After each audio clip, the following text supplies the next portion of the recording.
When I was a little girl, I was terrified of the dark. On most evenings, my mother would allow my sister and I to go downstairs after dinner and watch TV before we went to bed. I was so content to lay on the couch and prop myself up against this big green paisley pillow we had. Then my father would come downstairs and he'd start to sing, "Good night, ladies, good night, ladies, good night, ladies, it's time to say good night." And I'd put my hands over my ears like this and I'd go, "No, no, no, no, no, no, no." And eventually, I'd go upstairs because I knew I was going to lose that battle. My sister and I shared a bedroom, and my mother would come and tuck the two of us in, kiss us both goodnight, and then she would shut the lights out, and that's when it would all start. I'd pull the covers way up to my chin, and I'd open my eyes really wide to see if I could see anything in the dark. And I couldn't see anything. I knew I couldn't see if a ghost was coming. So my heart would start to beat faster, and my breath would get more shallow. So then I would strain to see if I could hear the ghost coming. And when I couldn't, some nights I'd swear I'd feel a ghost finger like this coming down, touching me on my cheek, and I'd jump out of bed and I'd go over to my sister, please, can we turn the light on? And reluctantly she'd say yes. So I'd flick the light on. And to much relief, I'd eventually fall asleep. On some mornings, not every morning, the neighbor would say, "Are you having a disco party over there at night?" "I don't know, because I look out my window and your bedroom light is on till the wee hours of the morning." And because I was still a little girl, I would just stand there and put my head down in shame. I eventually grew out of sleeping with the lights on, and I even grew to believe that there were no such thing as ghosts. Until I turned 16 years old. When I was 16, I had a dog named Foxy. And Foxy and I were the best of friends. We did everything together. And we especially loved the summer months because we would take our long walks in the evening when the weather was cooler. And we would come back and we would sit on my parents' driveway about midway up. They lived on a hill. And we would sit there and we were so happy to just look out at the neighborhood, listen to the crickets, look up at the stars and the moon. And this one particular evening, my brother's best friend, Robbie, who lived in the house across the street on the catty corner, was walking in front of his yard, along his yard. So I assumed he was coming to see my brother. So I waited for him to come up on the sidewalk and cross the street to our house. But he didn't do that.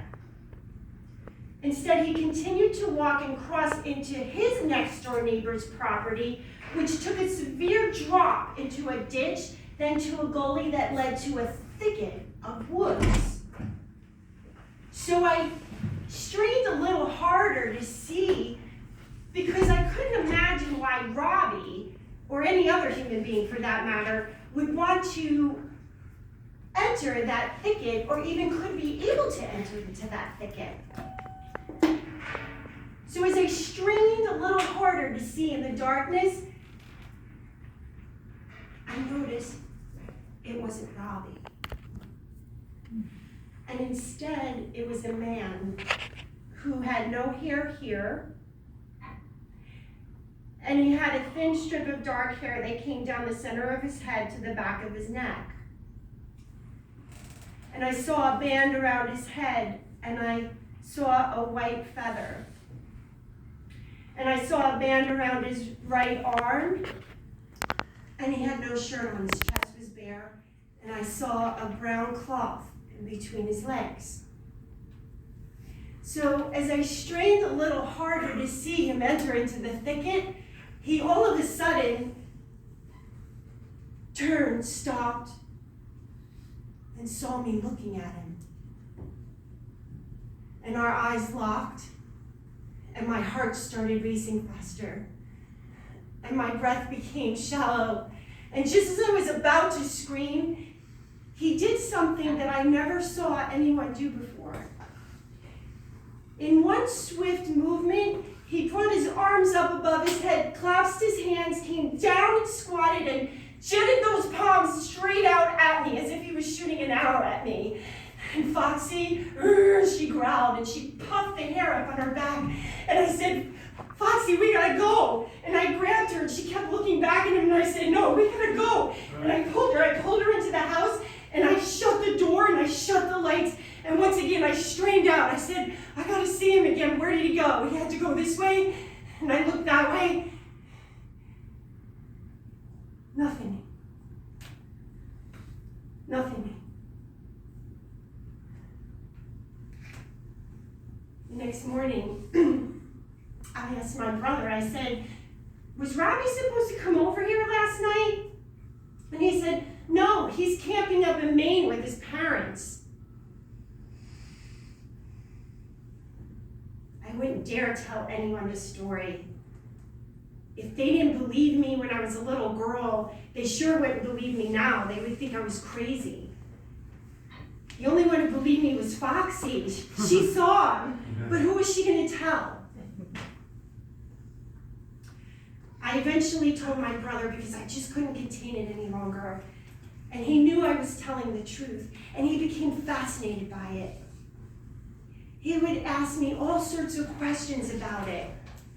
Questions that I didn't have answers to, and I still don't. But I'll tell you all what I've told him. All I know for certain that night is I saw him and he saw me. Thank you.